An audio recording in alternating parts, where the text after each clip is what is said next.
I got irritated at a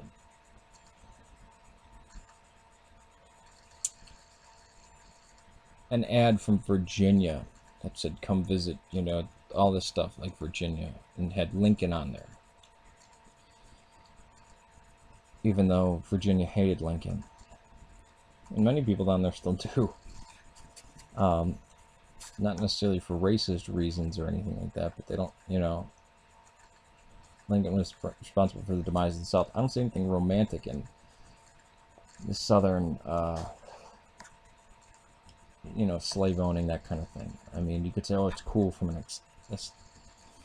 uh, aesthetic point of view, like the gentle farmer men or type thing, but you still have to remember there's slaves on those plantations, right? Did Virginia have the right to secede? Absolutely, any state did, and this was said after the Articles of Confederation, that basically any state could secede. New York and Virginia were in mind, that they had in mind, because Virginia and New York didn't want to become part of this more permanent thing, they didn't like that idea, so they could get out anytime. In fact, all states could. So the states had the right to secede, that's true. And, how do I say, well, goddamn America. It's two different instances, talking about two different aspects of America. I love America as in the Bill of Rights, the Constitution, things like that.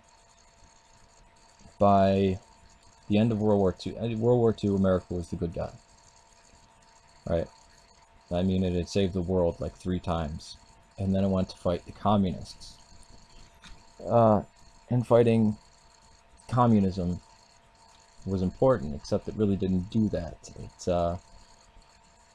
It fought the spread of communism, and it took its eye off the prize, basically. And when we could have just wiped out communism 100% in the late 90s, we didn't. And then when China got powerful enough, we could have liberated North Korea. See, it's the Cold War. We still should go in, and I mean, in the 80s, if anybody can remember the 80s, I can. You didn't hate people in Russia. You thought, man, it's horrible. I wish, and when any of the Russians escaped to, through Hungary or something like that, people were happy. They were cheering. Even when the Cubans were coming over here, good, well, we got to make sure there's not the criminals in there, but these people are trying to be free. America gave up on this. Clinton gave back Elian Gonzalez, even though his mother died to get him over here. And we promised them, safety, and then we went back on it.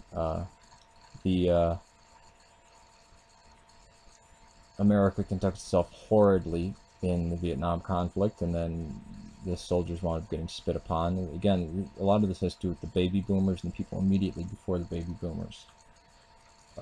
Well, what's the best interest for America? Not in America meaning the politics right then and there, not necessarily democracy or the American way or American ideals, but these politicians like Kissinger, right?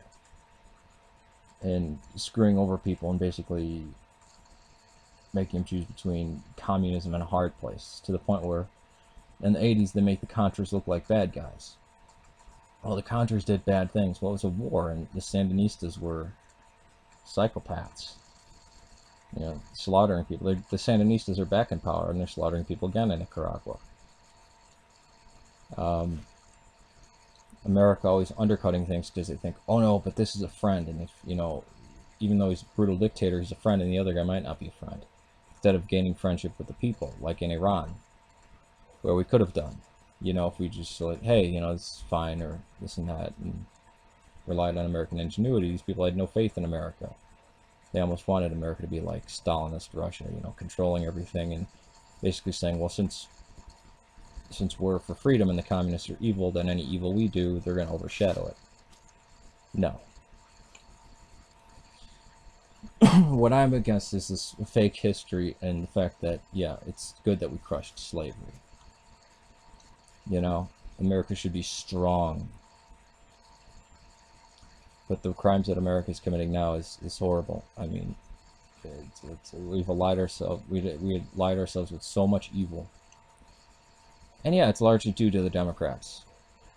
I mean, everybody wants to pick on the Republicans. It's like, well, that would be fine if you were also looking at the Democrats, but now people have been picking on the Republicans at the expense of the Democrats. Well, go after both of them.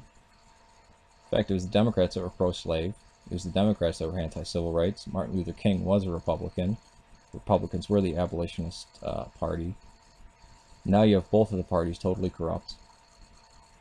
And it's horrible. I mean, the military isn't acting right, and nobody's acting right.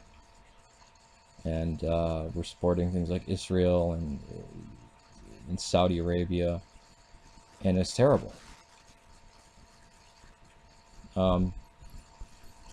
Americans are spoiled. What can the government do for me?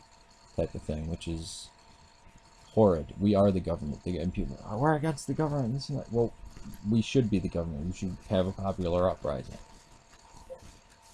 We should control it. But people are just locked in. Well, we need Democrat or Republican. And again, I'm far more sympathetic to the Republicans. Remember, I started out on the left. And if it's anybody that screws over the minorities and the poor and everybody, it's the liberal Democrats that are these rich white people who are just full of guilt and want to treat everybody like they're infants. It's just terrible that they know better for the rest of the world, and that's now America's attitude, and it's horrid. So I'm not divergent in this. It's not, I'm not switching my mind or anything. But the states did have a right to secede. Now, did the bombing of Fort Sumter? No, after that happened, then the South had no right. And they knew, I mean, the North was waiting for an incident like this. Why they gave it to them, I have no idea. But the states had a right to secede. Did they have a right to declare war on the United States? No, they didn't.